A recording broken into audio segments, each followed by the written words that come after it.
അയ്യടാ അല്ല കരിമുരാന്നങ്ങോട്ട് വറുത്ത് കോരിയ നല്ല അസല് കല്ലുമ്മക്കായ. ഓയ്യോ നമുക്ക് പണി തുടങ്ങാം. അല്ല മുഴുത്ത കല്ലുമ്മക്കായ കിട്ടിയിട്ടുണ്ട്. കഴുകി വൃത്തിയാക്കിയെടുത്ത് ഉപ്പ്, മഞ്ഞൾ, കുരുമുളക്, എരിവിനുള്ള മുളക് പൊടി, അതുപോലെ തന്നെ ഇഞ്ചിയും വെളുത്തുള്ളിയും ചതച്ചതും നിറയെ അരിപ്പൊടിയും കൂടെ അങ്ങോട്ട് ചേർത്ത് അങ്ങോട്ട് തിരുമ്മി യോജിപ്പിക്കണം.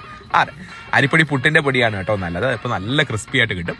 വെള്ളം ഒന്നും ചേർക്കണ്ട. ആ കല്ലുമ്മക്കായയിലെ ഈർപ്പം തന്നെ ധാരാളം മതിയാണ്.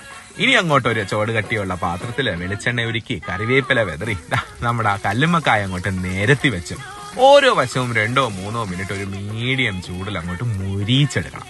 നന്നായിട്ട് മുരിഞ്ഞു വരുമ്പോഴത്തേക്ക് ആള് നന്നായിട്ട് അങ്ങോട്ട് ചുരുങ്ങും കേട്ടോ. ഈ കൂട്ടാം. ഇനി ഒട്ടും വൈകണ്ട, നമുക്ക് എണ്ണയിൽ നിന്ന് അങ്ങോട്ട് കോരിയെടുക്കാം. എടുക്കുമ്പോൾ ഒട്ടും കളയാൻ പാടില്ലാത്ത സാധനമാണ് ആ നല്ല മുരിഞ്ഞ മസാല. അപ്പൊ അതും കൂടെ ചേർത്ത് നമുക്ക് അങ്ങോട്ട് മാറ്റി വെക്കാം.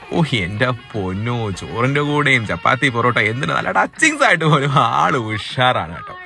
ഇന്ന് നമ്മൾ എന്നാ ചെയ്യാൻ പോണെന്നറിയാമോ? അല്ല, ഒരു ചോറ് പൊതി അങ്ങോട്ട് കെട്ടി അതിന്റെ കൂട്ടത്തിൽ നല്ല പൊരിച്ച കല്ലുമ്മക്കായയും കൂടെ ചേർത്ത് വെച്ച് അങ്ങ് പൊതിയാൻ പോവാ. വാഴയിലെ പൊതിയും കൂടെ ആകുമ്പോഴത്തേക്ക് ആ മാജിക് അങ്ങ് കംപ്ലീറ്റ് ആവും. അപ്പൊ ഇനി അടുത്ത തവണ നല്ല മുഴുത്ത കല്ലുമ്മക്കായ കിട്ടുമ്പോ ഒന്നും നോക്കണ്ട, അങ്ങോട്ട് പൊരിക്കുക, ഒരു വാഴയില കണ്ടിച്ച് അങ്ങോട്ട് ചോറും പൊതിഞ്ഞെടുക്കുക. ഹൈ